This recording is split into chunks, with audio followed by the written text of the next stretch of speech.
Walton, the guest of honor of Boskone, well-known writer, long-time fan, and I believe it's called word weaver. It's the description that was most recently applied to you. My name is Rene Walling, and as it happens, I'm Joe's next door neighbor in Montreal.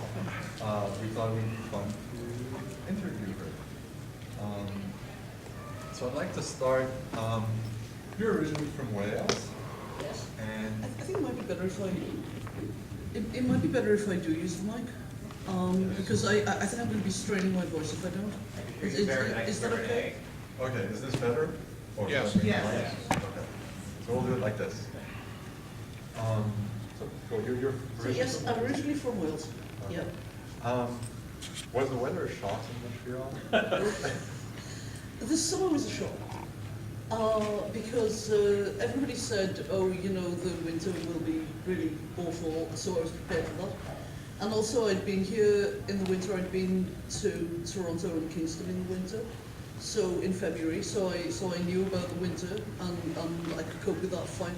What was a shock was the first July I was in Montreal. It was like, it rarely went above 30, but the humidity was through the roof. We didn't have any air conditioning or even a fan. And I just had no idea how to cope with it because I'd been in Greece where it gets up to 30, but there isn't any humidity, and I can cope with that just fine, even now. And I was just dying the first summer. And somebody in Sasha's school, in my son's school, had told him there'd been snow in Montreal in every month except August recorded. And I spent that whole first July praying. This would be one of the months that had snow. July is the worst. That's why I kind of skip July. That's when I go to Britain now and see my family. July is just awful. I'm sorry to tell you that Worldcon at the beginning of August, it might be a little warm. Yeah, those people worried about the snow, no worries there. Long time before you were a writer, you were a fan. You were active in conventions in the UK, Yeah. and you were also very active online. Yeah. One of the things that you're most infamous for is a small poem called "The Lurkers Support Me in Email." That's right. I'll read a couple of lines. It's, "The lurkers support me in email. They all think I'm great, don't you know? You posters just don't understand me, but soon you will reap what you sow." You once said that thousands of years from now, people will still remember this. Yeah. Yeah, yeah. People will still be quoting it without my name on. It'll be folk poetry, and it's the only thing that I've written that will truly last. Yeah. Do you think that all the ancient Greek works we know today are the equivalent of that?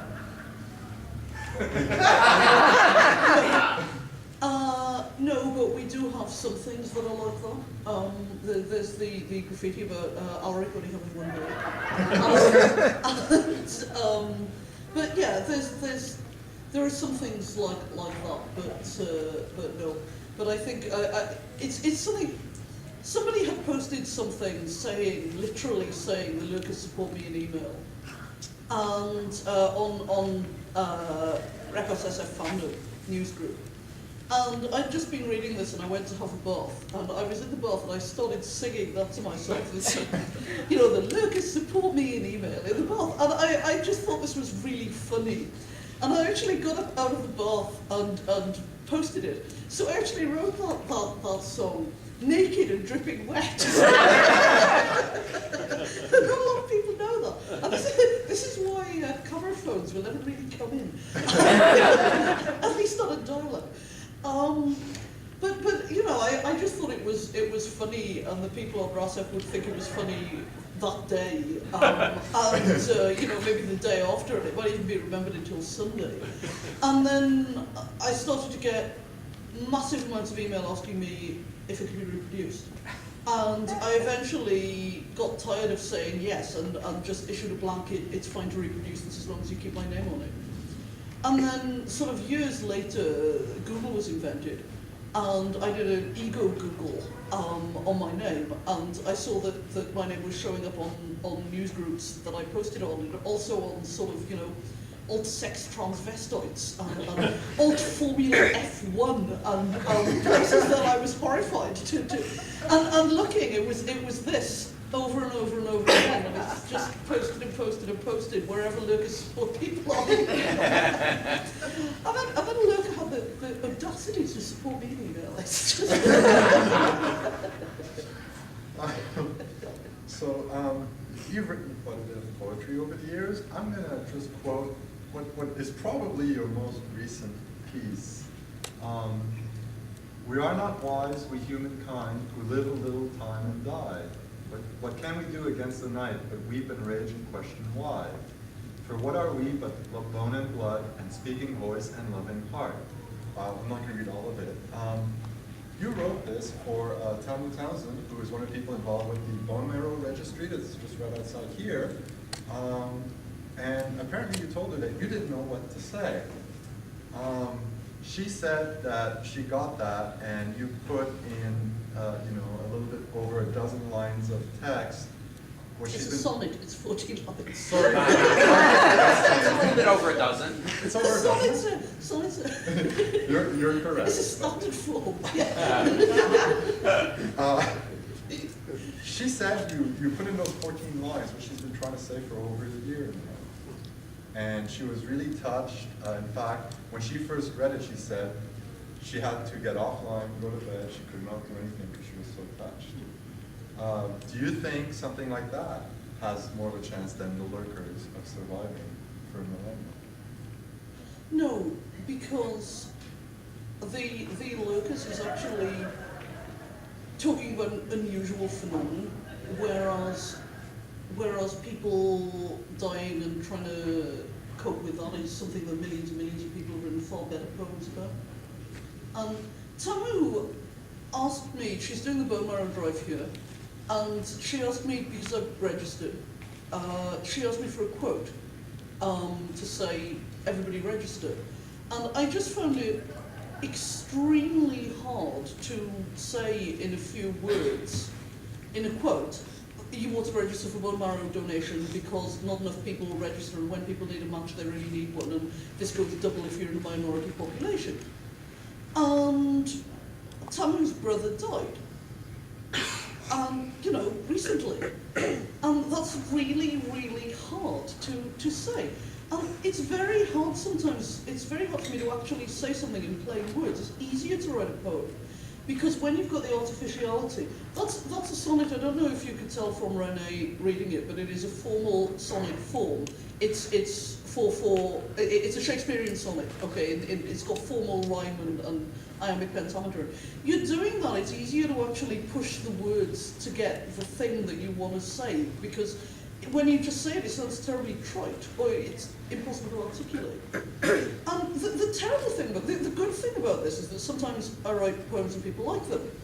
And the awful thing about it, sometimes they're really bad poems. And the worst thing is sometimes I do this and people think that I'm being amazingly pretentious and showing off. Because, it's not what normal people do. Normal people can kind of say things in an ordinary way. And sometimes it's literally impossible, and that is an example. I spent ages sitting in front of the computer screen, failing to write that. I actually wrote that after you were over the other night. After you left, I wrote that because I've been trying to write a quote and the thing was still open and I just couldn't do it. No bathtub and dripping wet. No, but it was fairly late at night. And I'd been trying to say something and I couldn't say it, so I thought I'll hang it, I'll write a poem. Because that's what it's like. But occasionally I've done this and had really kind of a strange reaction because it's not what people do. And one of the things I really like about the Usenet groups that I used to post on was they got used to me doing this and were quite happy with it, and now I'm making lights. A lot of people do that and nobody cares, it's fine, people like it. And on my LiveJournal, I can just post poetry and people are fine with that. They don't act as if it's a weird thing to do. And in most of my life, it's been something that I've been unable to avoid doing that people have thought is a really weird thing to do. So, go fandom. And my poetry is better now than it used to be, but that's not really the point. It's the issue of it embarrassing people. Yeah. Do you often write your poems quickly? Because it sounds like they come out rather spontaneously. Yeah. Yeah. I almost always. I'll sometimes go back and change something, but I almost always do them in one go. Yeah. I mean, it's only slightly more formal than actually anything else, than saying something or writing something. I was saying this actually yesterday. I was having a conversation with Adam Stemple, whose mother, of course, has written an awful lot of verse. And I was saying that my son Sasha was about 5 when he found out that I'd not written all the poetry in the world. Okay. But he used to ask me to write, well, to make up poems about particular subjects, and I would, just then. And we were once in the car, and he said I wrote a poem about Pontypridd, so I wrote a poem about Pontypridd, or made up a poem about Pontypridd. And it sort of took me 5 or 10 minutes. And then I said it, and my aunt, who was driving, said, "When did you write that?" And I said, "Now." And I once wrote one about a backhoe loader. So he was used to spontaneous poetry on demand. And somehow he'd managed to get the idea that I'd written all the rest of it as well, you know, like last week. Or terrible, really. You mentioned that it's not something that normal people do. Mm-hmm.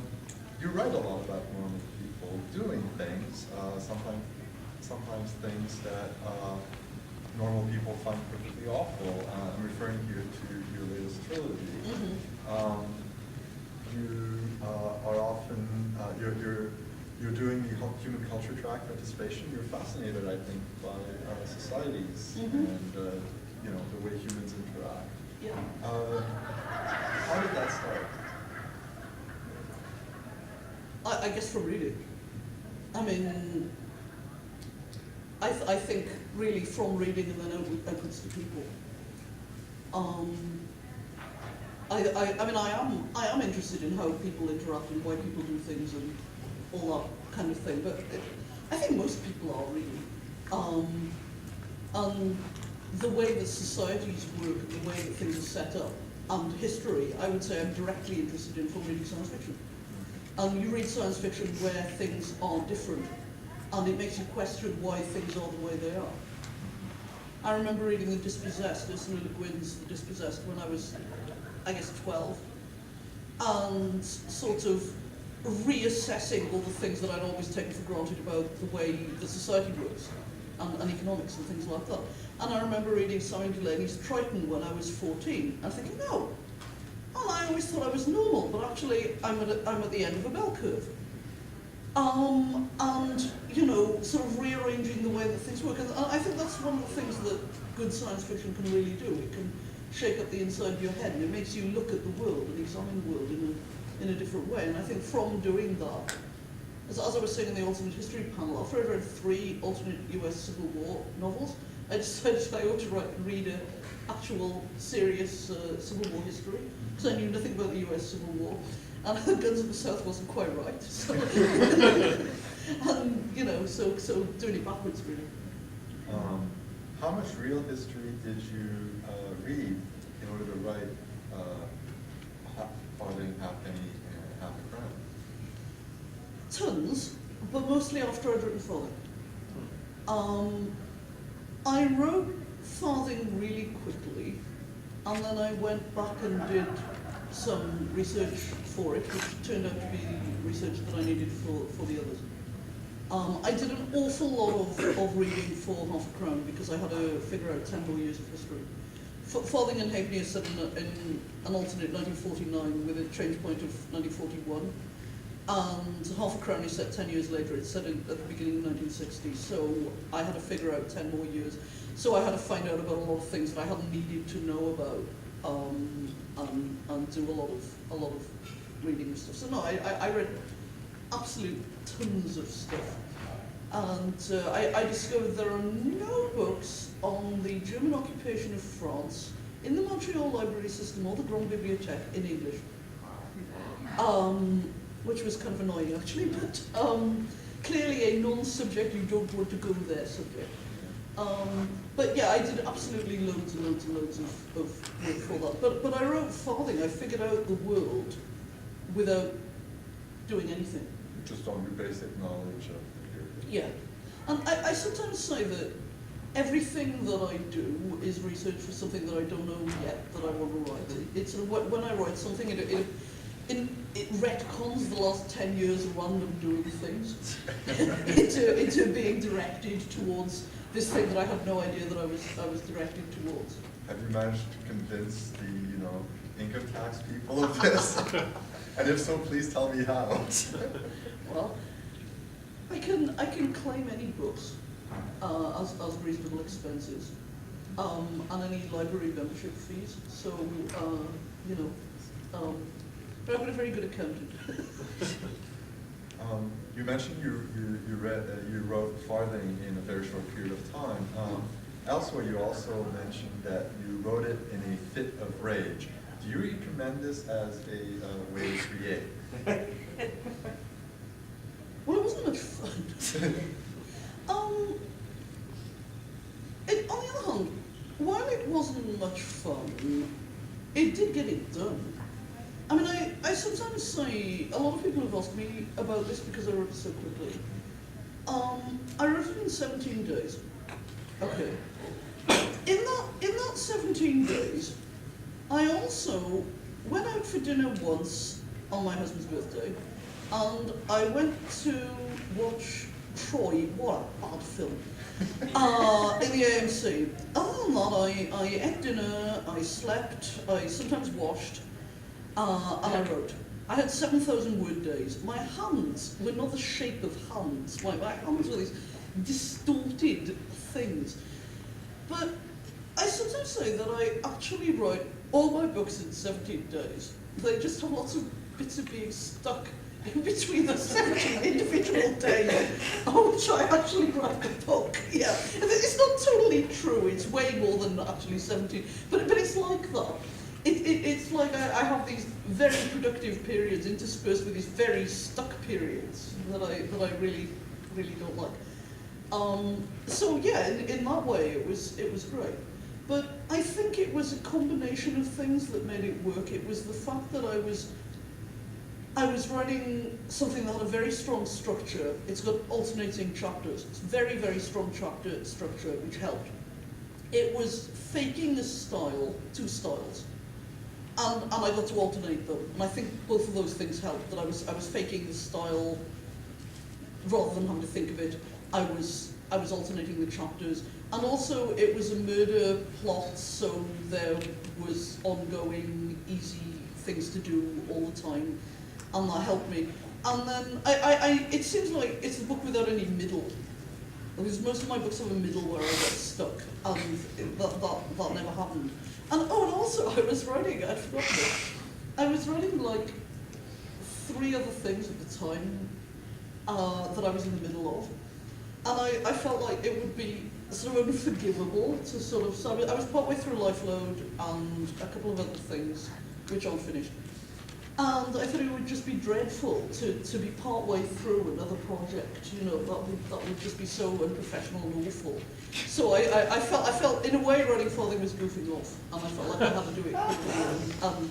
So that helped. And also there was the whole anger thing, because I wrote it in May of 2003, which was right after Britain and the US had invaded Iraq. And I was in Montreal, and Canada had not invaded Iraq. And if I'd been in Britain, I probably would have been going on a lot of protest marches with my friends and things. And as it was, I felt very isolated, because the people around me were not seeing their government do something of which they strongly disapproved in the way that I was. And Emmett's Irish, and he wasn't seeing his government doing something, it's not that he wasn't upset, but it wasn't the same. And I was brought up by my grandparents, and my grandparents got married in 1938, and their lives were divided into before the war and after the war. World War II was the defining event of their lives. My mother was born after my grandfather was in the army, and it completely carved a chasm in their lives. And I wasn't born until 1964, but the bit of history it's easiest for me to lose is the bit between 1944 and 1964. Because, or even 1974, when I first started to become aware of world events, because as a little kid, you're certainly not. Because to my grandparents, it was all now. It was all since the war. It was all one piece of history. Nothing had changed. And I think to me it was, as a child, and it's still easy for me to sort of lose that and think that World War II is nearer than it actually was. And to see a government that I had voted for waging an aggressive war without permission of the United Nations and acting like Germany. They were acting like the bad guys in World War II. And that really was distressing for me, and it made me angry. And there was nothing I could do about it, and people were having marches nodding my name and things. And I think part of the impetus to write Farthing was to explain to myself how it is that good people do bad things. Good people go along with evil things. And it's not that they're evil people, it's not that they're monsters.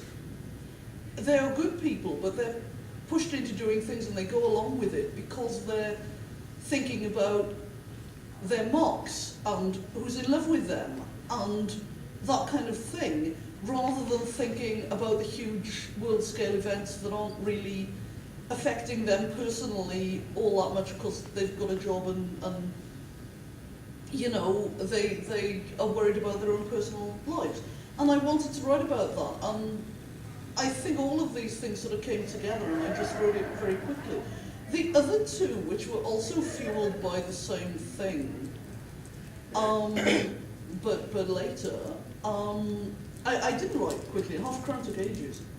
Half a Crown was quite a hard book to write. I certainly had several middles where I got stuck on that one.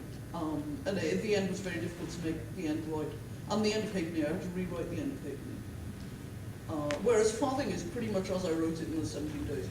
There's almost no revision in Farthing. There's almost nothing got changed. It's pretty much as it came. Halfpenny won the Prometheus Award for Best Libertarian Book. I bet Half a Crown would.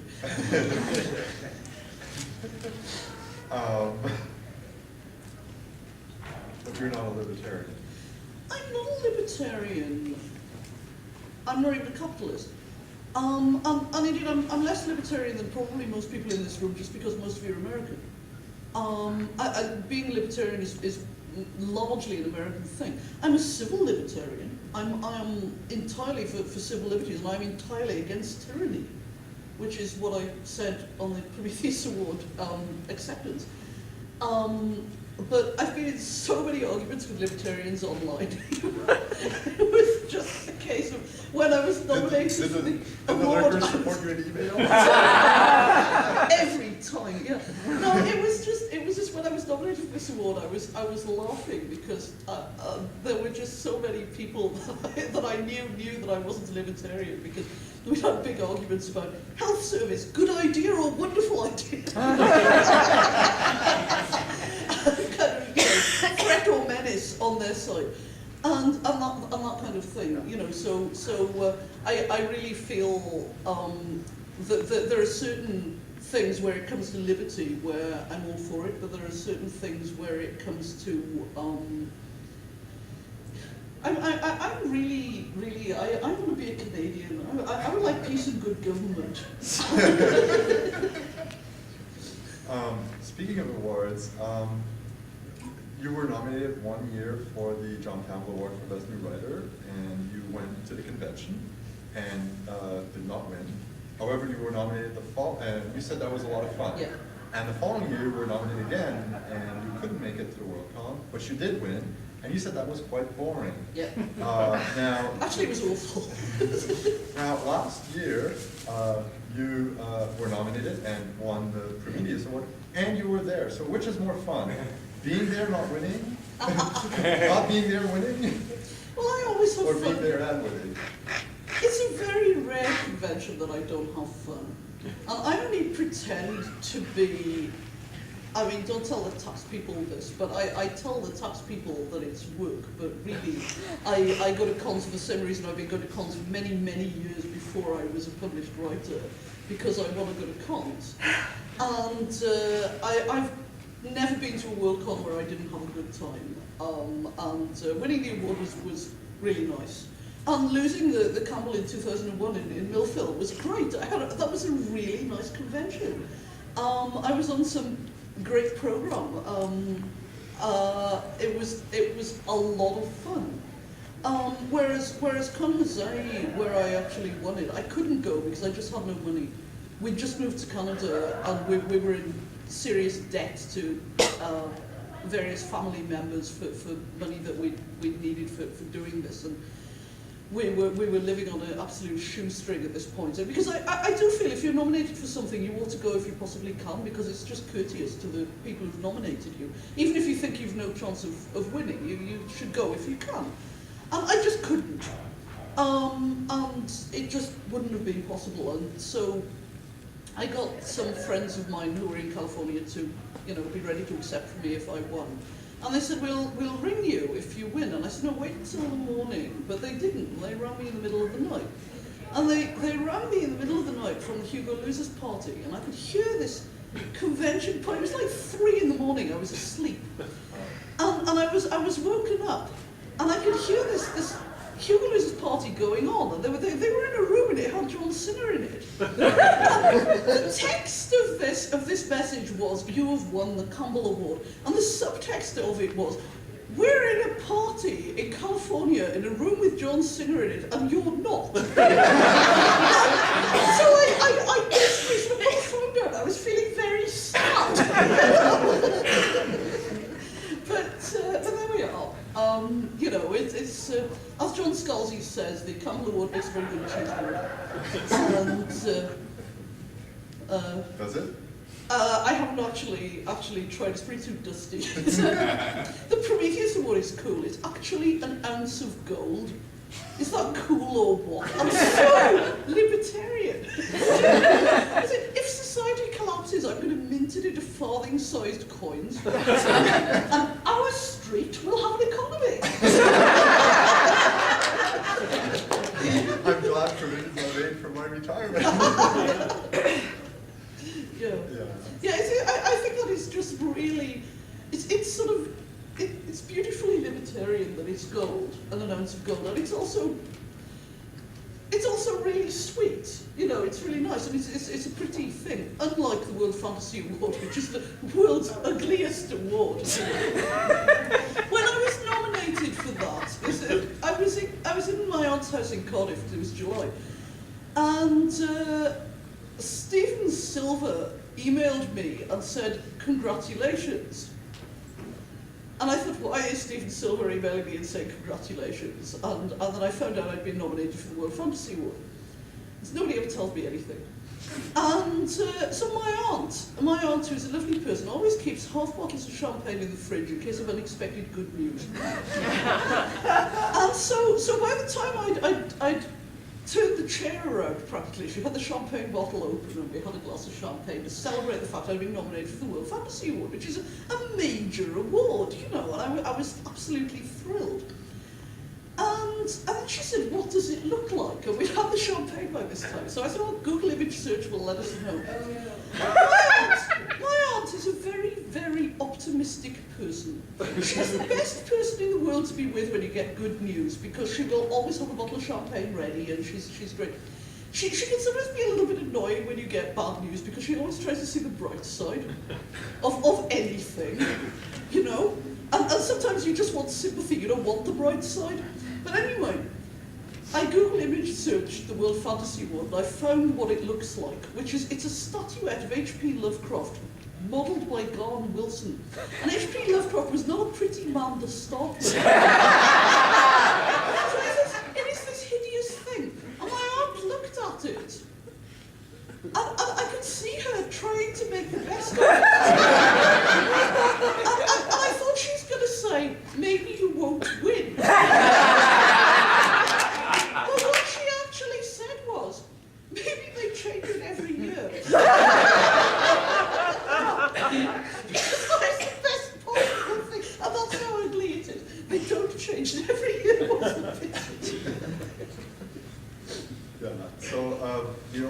sits in your writing space, I believe. Yeah, all my wood. I've got a wooden shelf high on the wall that goes all the way around. We call it a tchotchke shelf because it's got a lot of tchotchkes on.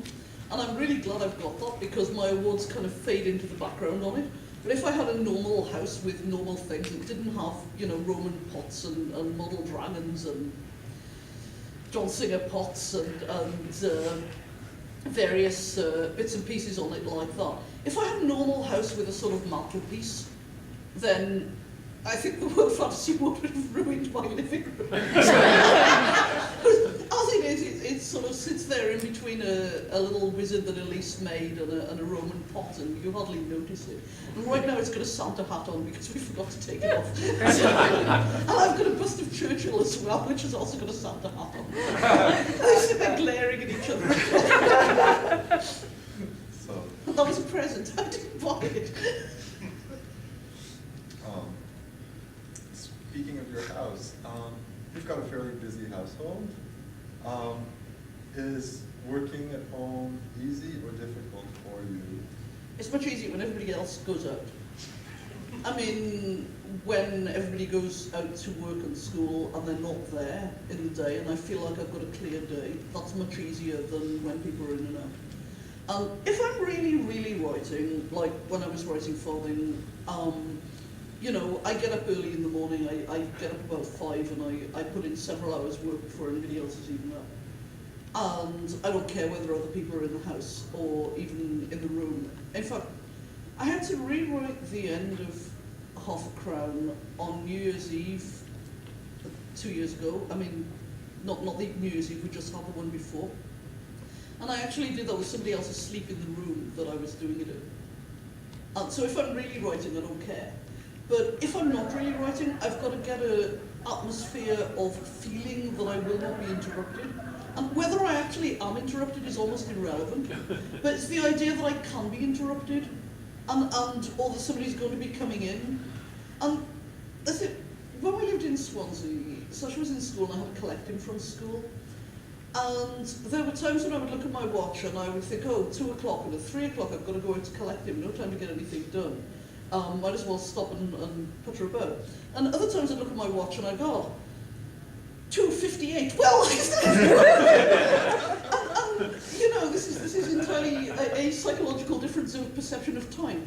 And I have to have the feeling that I've got an interrupted time, whether I really have or not, and whether anybody actually interrupts me. So sometimes working at home, it's much easier if people aren't there. And one of the things about actually being a professional writer is you can't only write on the days when you really want to write. You've got to kind of push through and try to do it all the time, whether you want to or not. There are times when it's really counterproductive for me to try to write. Pamela Dean invented this term, I glare at it. And I just load it up and glare at it when I'm like that. But there are other times where if I push a little bit, I can actually get some done. And you've got to sort of recognise the difference and try to do it. And that's the times where it can be awkward for other people to be at home. And my son is in the CJEC, which is a college-y thing that we have in Montreal for grade 12 and 13. It's just in Quebec. And so he's not in school all day like he used to be. School, the best babysitting in the world. And he's in and out at weird times, and it is a little bit annoying. It can be a little bit annoying. Or it's just a great excuse to goof off. You know. There's another Pamela Dean remark. The writer's superpower is the ability to declare that any day is a Saturday. Wow, but if you use it too much, nothing gets done. Yeah. One of the things you write on regularly is the Tor.com website. You also have your LJ, Paper Sky. That's right. Do you find that sometimes maybe writing up a post for one of those will help you kickstart the process of writing something else, or help you? Sometimes, yes. I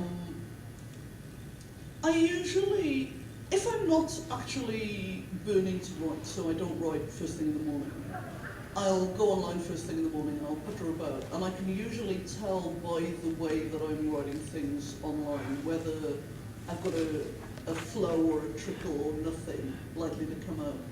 And sometimes I'll deliberately try to kickstart the process by writing a poem. But poems are easy. And there are poems on my LiveJournal that I've deliberately written to try to get the juices going. I mean, there are poems that are in the poetry collection that other people like. The Three Bears Norse poem, which is in the collection that everybody except me loves, as far as I'm concerned, it's an exercise. There's no actual poetry in that, it is just an exercise. But it's very popular. It's one of the most linked to things that I ever wrote. Did it kickstart you? No. No, but there was a discussion about what the writer owes to a reader. And I said, you've got to play fair. And that's about the only thing you owe the reader is to play fair. And I said that if you were to tell a sweet little tale of Goldilocks and then have it torn apart by bears, that's not playing fair. But if you do the Norse version of Goldilocks, and I wrote 3 lines, and you don't have it torn apart by bears, then that's not playing fair. Followed by 900 people saying, write the whole thing. And one person said, what would it take to make you write the whole thing? And I said, I'll do it for $5 in LiveJournal tokens. And then I went off, no, actually, no, that did, the running that post did, because I went and wrote, and I sort of wrote half a chapter or something, and I went back online at lunchtime. And I had $45 of $5 LiveJournal things emailed to me by different people. We funded both our LiveJournals for about 2.5 years on that post. So I had to write the rest, and I just sort of sat down and wrote it. And it's just the, you know, it's sort of typical Norse version of Goldilocks, really. But I don't feel that that's a real poem. But normally with the ones that I do to kickstart the writing process, either I can't do it, in which case I won't probably have a poem either, or sometimes it does. Historically that's worked pretty well for me. And sometimes when I'm really stuck and I haven't written anything for ages and ages, sometimes a short story will do it. But I don't write very many short stories. In fact, practically none. There's a reason why the Boskone book is a novel. Most Boskone, I think all the other Boskone books have been short story collections, or short story and essay collections. I do write essays, but I pretty much don't write short stories. I've only written about, I don't know, there's a bibliography in the thing, but I think it was sort of like 8 or 10 or something like that. And I try to write a novel a year, and some years I also write a short story. Which takes longer. No, if a short story isn't coming out, it isn't coming out. You know, actually, I've got a short story. I've got a short story. Yeah. Tor.com. Yes, I do. Yeah, which is in the Folding Universe. I've got a short story called A Coin in 9 Hands, which is based on the Marguerite Yourcenar Coin in 9 Hands story, only it's a science fiction version. Her story is set in Rome in the 30s. And it's about a coin going from one person to another, and as the coin goes, the point of view goes. So you've got a story that goes through different points of view. And I thought that would be really interesting to do on a space station. But I've been working on that story for about 3 years, and it's still not right. So sometimes, and I may never get it right. I've not submitted it anywhere or anything. So, you know. The Tor one, I escaped to other worlds with science fiction. I got the idea in the morning. I emailed Patrick saying, would you be interested in it for TorCom? And he emailed me back saying yes. And I wrote it in the afternoon, and he accepted it by tea time, which was a very fast process. And Ron Newman was sort of distressed that it wasn't online the next day. He was asking me practically every week since I missed it, when are they posting it? It's just went up last week. In the style of John Dos Passos. Is are Emmett or Sasha part of your sounding board for reading, or do you have other people you frequently rely on for that? It varies. Emmett, I think, has read all of my books before they were published. when I've got a through draft, and some of them as I've been going along. And with Halfpenny, he read half of it as it was going along, and then the whole thing, because there are Irish characters and he had to Irish check the dialogue, which actually must have been kind of weird to have read half of it. But he read the alternate chapters that had the Irish characters, and in fact just the Irish dialogue bits. But then he read the whole thing when he was done. And mostly now the whole thing. Sasha has only read my first 3 books, but he is almost always on for a conversation about where things are going and world building and plot and that kind of thing. Did I tell you the story about Sasha killing the horse? When I was writing the King's piece, Sasha would have been, I guess, 8 at this point. And I brought him home from school and I was working. And he said, well, when will dinner be? And I said, not right now, I'm writing. So I was sort of sitting there writing. And he says, is dinner going to be soon? And I said, yeah, just let me finish this writing. So it's like an hour later. Are you going to stop and make dinner now? I've nearly finished this battle, and then we'll have dinner, okay? I'm a terrible mother. And he said, well, you're running a battle? And I said, yeah. He said, you should kill the horse. And I said, I can't kill the horse. It's her best horse. And he said, well, she shouldn't have ridden it into battle. So I thought about this, and I thought, God, if I kill the horse, I haven't foreshadowed it or anything. It'll be a real surprise. And it'll be really distressing, and people will find it a lot more upsetting than killing people, because, you know, she was really fond of the horse and she'd be upset about this. And so I killed the horse. Actually, we had dinner, and then I killed the horse. Right. Isn't it usually your person? Yeah. So years go by, the book is finished, the book is published, Sasha grows up a bit. When Sasha was sort of 12 or 13, we were living in Montreal, and he actually read it. And he came out of his bedroom with his lip quivering slightly, the way it does when you're a 12-year-old boy. Just very, very slightly. He was, sure, you killed the horse. And I said, no, Sasha, you killed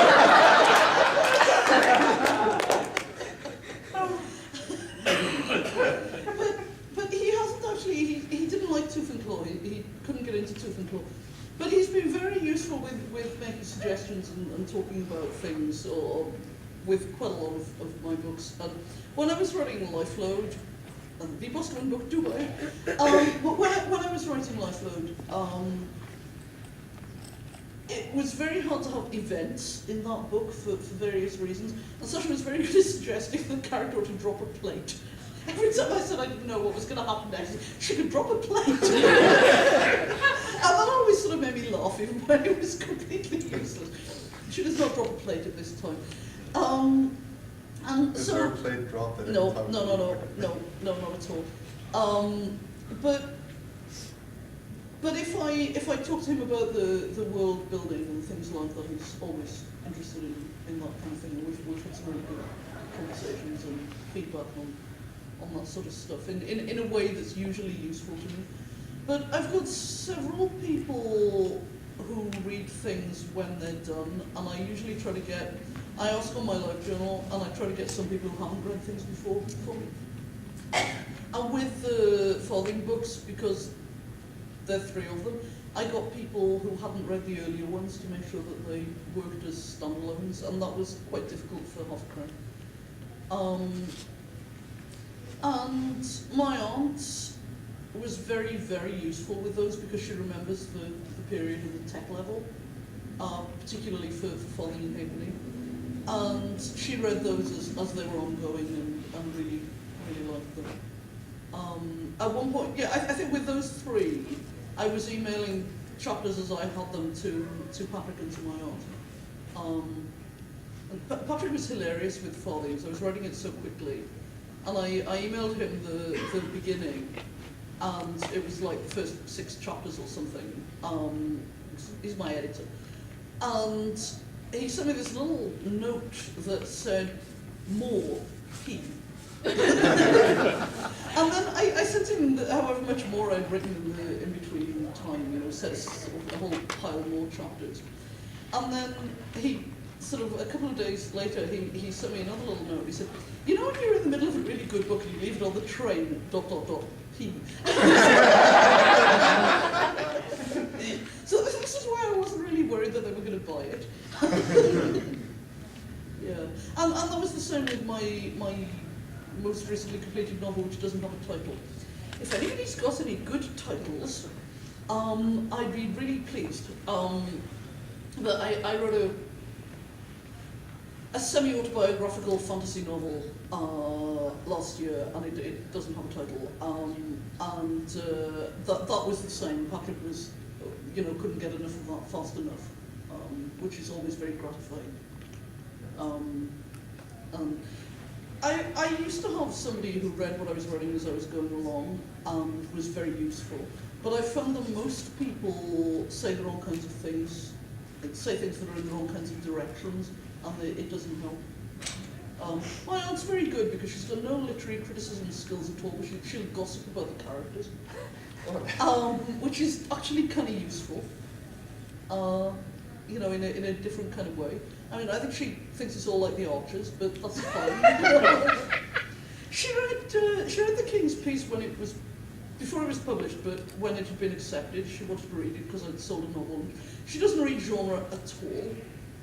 And about halfway through the book, it's interesting, you know, in a sort of surprised kind of way. And then she sent me an email, and she said, you know, I've been thinking about the magic in this book. It's like the Bible and Greek mythology, isn't it? Because that was the only reference that she had for having magic in a story.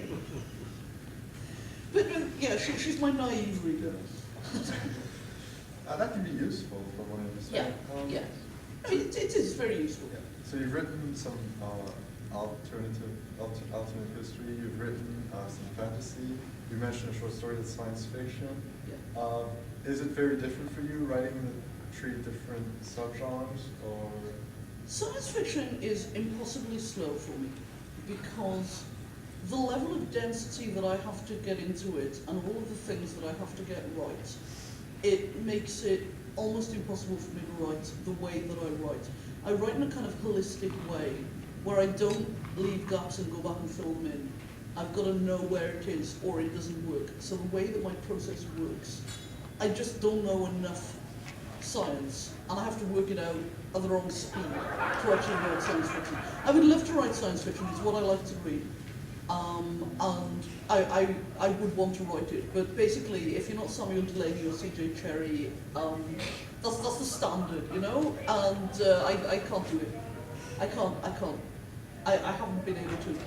Occasionally in little short things, but I just can't get the density right. So yeah, as far as otherwise, no. All of my early novels are kind of alternate histories. They're kind of fantasy alternate histories.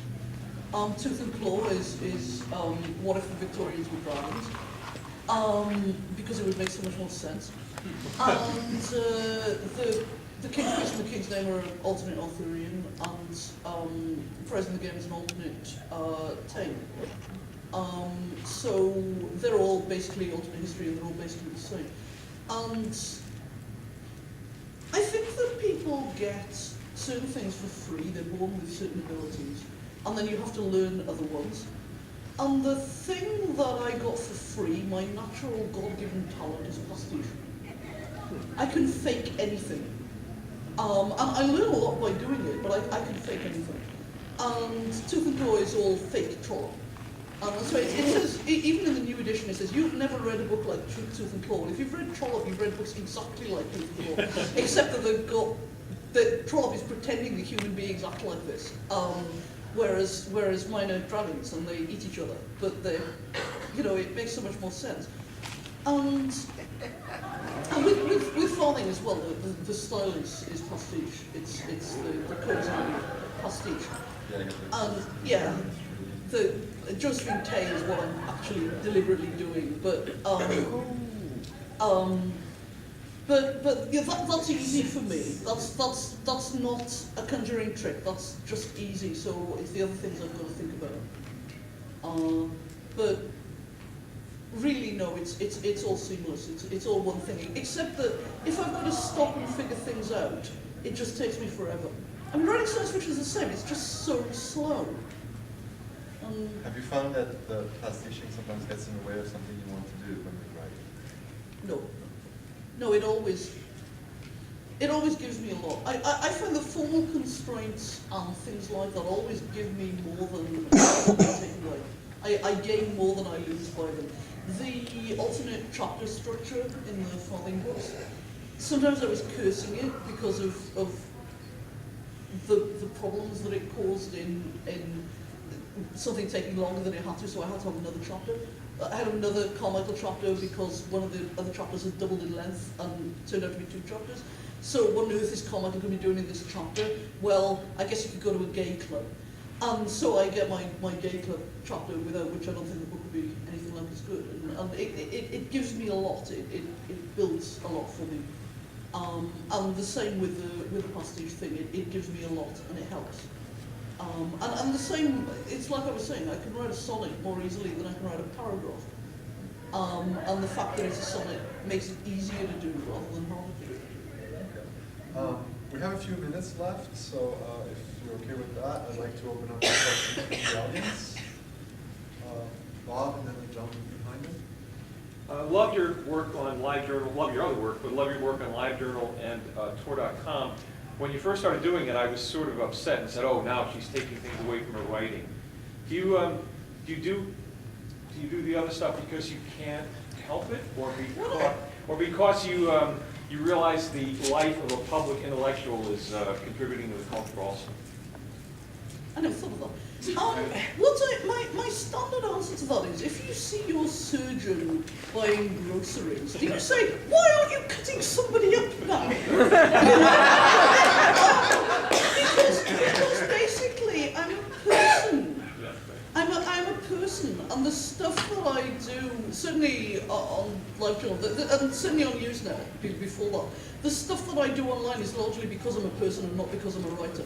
I'm certainly not doing it in order to promote myself or sell books or anything like that. I'm just puttering about having fun. Torcom is slightly different because it has the work nature, and that I am paid minute amounts for writing those posts. And also when I've done one, it feels like I've achieved something. Right, well, I've done that, that's something done. But I've been enjoying doing them, and I feel, I guess that one is closer to your public intellectual thing. I feel like I'm contributing to the culture, not as a public intellectual, but I'm contributing to fandom and conversation. And I've recently noticed that some people that I know are reading books that I reviewed on Torcom fairly recently and that they otherwise wouldn't have read, and that's great. You know, so that's kind of cool. And it also gives me an area for saying certain things and talking about certain things, like that George Eliot post that I did the other day, which is just sheer self-indulgence. Of basically, what if George Eliot had been a science fiction writer and the whole course of literature would be completely different? You know, and it's fun. I like doing that kind of thing. But I think some people have a model of creativity as a pot of gold, and you're pulling things out of the pot, and you should take a very small piece and put it there. And I think of it like a dripping tap. Sometimes it is a dripping tap, and it's going drip, drip, drip, and drip, drip, drip is all you're going to get, and that's just going to be little posts on people's LiveJournals and puttering about. And sometimes it's going sort of spitty, spitty, spitter, and you're going to get a bit more and maybe a poem. And sometimes it's going whoosh, and you're going to get farthing. But basically, it's a tap that is always dripping, and you can't turn it completely off. Yeah, our apartments are all like fixed hours. Don't tell her about washers, anybody. But creatively, I don't think I'm missing a washer. And I used to get really angry on Usenet when I would post a poem or a little whimsical thing, and people would say, you should save this for your writing, and I would say this surgeon in the grocery thing, because, you know, this isn't taking anything from my writing any more than having a conversation in the pub is taking something from my writing. It's taking a little bit of my time, but I'm not going to be writing 24 hours a day anyway. CJ Cherry does, but no, some people sort of do, but I really, very rare. The gentleman. I know you're going to ask. No, I'm sorry. Last one. This is a comment from an exchange we had on LiveJournal about 3 years ago. On the back of one of your German translated books, the description was that the book had been translated from the original American. Yeah. What language do you write in? In the proofs for the King's Name, a book which has many manoeuvres in, I spelled manoeuvre 3 times the British way, twice the American way, and once wrong. And as far as spelling goes, I'm trying to spell things in the American way because the copy editor will change it anyway, and mostly I don't care with using Z instead of S and that kind of thing. I can't do it with U's though. I grew up thinking that colour with no U in it was a special, specific word that meant skin colour. Because I'd read about the colour problem, and I thought it was a particular word for that. No, I can't do that. But I think I write in kind of, I'm practicing to be a Canadian. So I write in British English that's going in a Canadian direction, but what it really is going in a net direction, because I spend so much time online, and even when I was living in Swansea, I was getting more influenced by people online and doing that. When I wrote the Farthing books, I had to be very careful that I wasn't using, I once, in fact, I used the word bathroom to mean toilet, which just would not have been a period usage. I said going to the bathroom and just not. And my aunt pointed that out, and she said it may seem natural to you, but nobody would have said that, so I changed it and that kind of thing. But no, I'm certainly not writing in American. But I'm not published in Britain, so I guess I am. Speaking of language, I know you're quite fussy about the proper use of language when you quote a different language. For example, you had Emmett, who's Irish, look over what the Irish would say. I believe you've also looked over what Welsh characters said in other people's books. No, I haven't. I would. You would? Okay. Yeah, I thought you had. No. But I certainly would. Yeah, I wouldn't have a problem with that. I think people are coming in for another panel. Oh, yes. Okay, well, I guess that'll be it. Thank you all for coming.